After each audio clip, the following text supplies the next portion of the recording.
ఓం శ్రీ గురుభ్యో నమః. శ్రీ విశ్వసేనాయ నమః.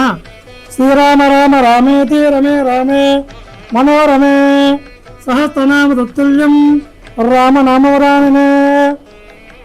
పశ్చిమ గోదావరి జిల్లా భీమవరం కొత్త బస్టాండ్ వద్ద ఏం చేసి ఉన్న శ్రీ పార్వతీ సమేత బ్రహ్మసూత్ర సోమేశ్వర దేవస్థాన క్షేత్రపాలకుడు శ్రీ సీతా సమేత కోదండరామస్వామి ఆలయంలో ఈరోజు తీరాణం పురస్కరించుకుని స్వామివారికి ఉదయకాల అర్చన అనంతరం ఆలయ ధర్మకర్త అయినటువంటి మింటా బలరామూర్తి గారి దంపతులచే ఈరోజు కళ్యాణోత్సవం అత్యంత వైభవంగా జరిగింది.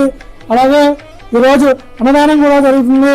అలాగే ఈ ఆలయంలో ప్రతి నెల కూడా పునర్వసు నక్షత్రం రోజున శ్రీ సీతా సమేత కోదండరామస్వామి వారికి ప్రత్యేక పూజా కార్యక్రమాలు జరుగుతాయి. అలాగే శ్రీ పార్వతీ సమేత సోమేశ్వర స్వామి ఆలయంలో నిత్య అభిషేకాలు, అలాగే ప్రతి అమావాస్య ముందు వచ్చే త్రయోదశికి నందీశ్వర అభిషేకం జరుగును. అలాగే ప్రతి సోమవారం కూడా అన్నదానం జరుగును. కావున భక్తులందరూ స్వామివారిని దర్శించుకుని తీర్థప్రసాద స్వీకరించి కోరుచున్నాం. అలాగే ఈ బ్రహ్మసూత్ర శివాలయంలో 11 సోమవారం చాలా విశేషం. 11 సోమవారం ఎవరైతే స్వామివారిని దర్శించుకుని 11 ప్రదక్షిణాలు చేసి స్వామివారిని దర్శించుకుంటారో వారి కోరికలు తప్పనిసరిగా నెరవేరుతాయి.